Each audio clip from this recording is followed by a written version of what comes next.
So in chapter 17 on success, I was really, it's like if I had to pick one page of the book that was most jam-packed, to be page 226. Okay. And we can't, we have questions on several different things on page 226, but let's focus our conversation on the first thing at the top of that page, where he goes through, he says that one of the key steps to becoming an anti-racist is for all of us, himself included, to stop using the "I'm not a racist" defense of denial, and to confess the racist policies, ideas that we have supported maybe in the past, that we've had to unpack, or maybe that we still are carrying with us, which is very human. And then he lists this laundry list of examples of racist ideas that have such deep currency in parts of our culture, and challenges us, to look at ourselves. And so here's the list folks will see on their discussion sheet. And I want to challenge each one of us, myself and yourself included, to say, is there an idea on this list that has been a part of us? Because when we start to get honest about we're not the saints and we're all them people out there are the bad people, then we start to have the real discussions. So as I looked at this list, the thought that has been embedded in me in my life is a portion of this. He articulates it as dangerous Black neighborhoods. I would shorten it and say dangerous Black people, because when I was growing up, there was this. It got put in my head that the stereotype of the Black criminal and the hyper powerful Black man was put in my mind.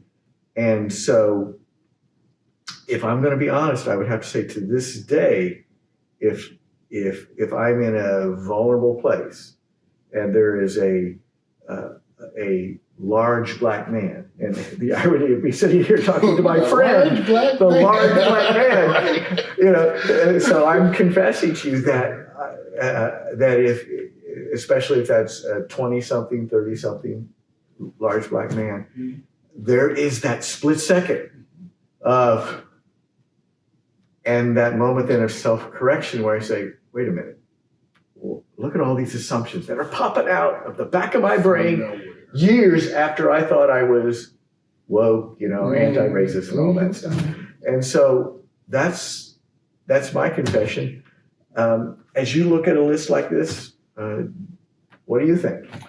Well, I'll tell you that when we decided to start reading this book, and I have shared this with my Bible study group, I really thought this was going to be a book to educate white people in my congregation. And they were going to finally get it.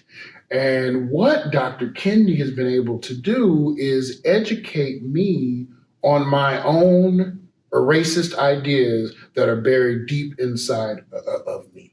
And so we always talk about how this whole thing came about was, of course, a reaction to the George Floyd incident, murder, where social injustice was on full display for us to see. It was blatant right in our faces, and I became inconsolable and angry.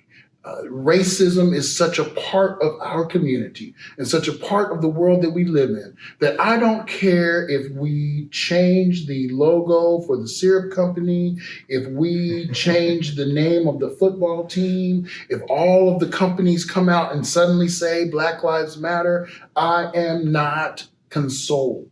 And so when I shared that with you and the board and different people at church, what I was saying not saying directly, but what was really inside of me was that I do not trust white people.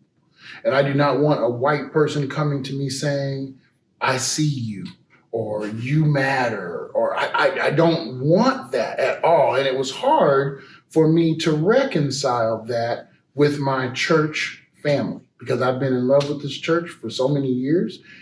But it was a point where there was nothing that anybody at this church could say to me about the current situation. And so out of that frustration came our conversation, and we had some ideas around about how we should address this. And we came to this book here. And then I had to face the fact that I had been carrying around this mistrust of white people and this whole line about white people are devils. I bought it hook, line, and sinker.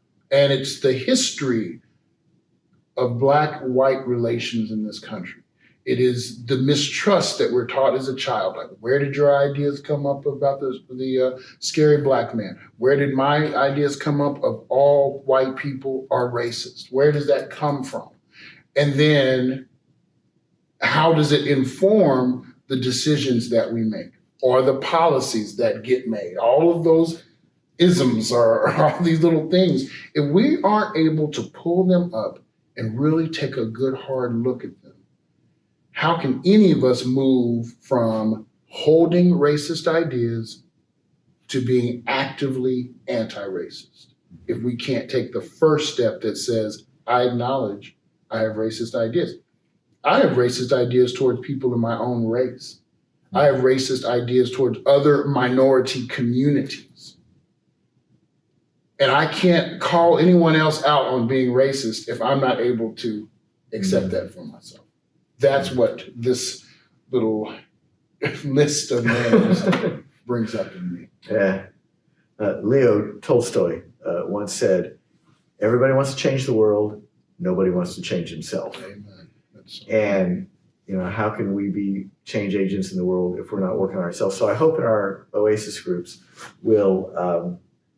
I hope this is an opportunity to get real and be honest and introspective, because as he goes through the steps of becoming anti-racist near the end of the book, one of the key steps is what he calls confession, looking inside ourselves and acknowledging where we struggle. So let's do it.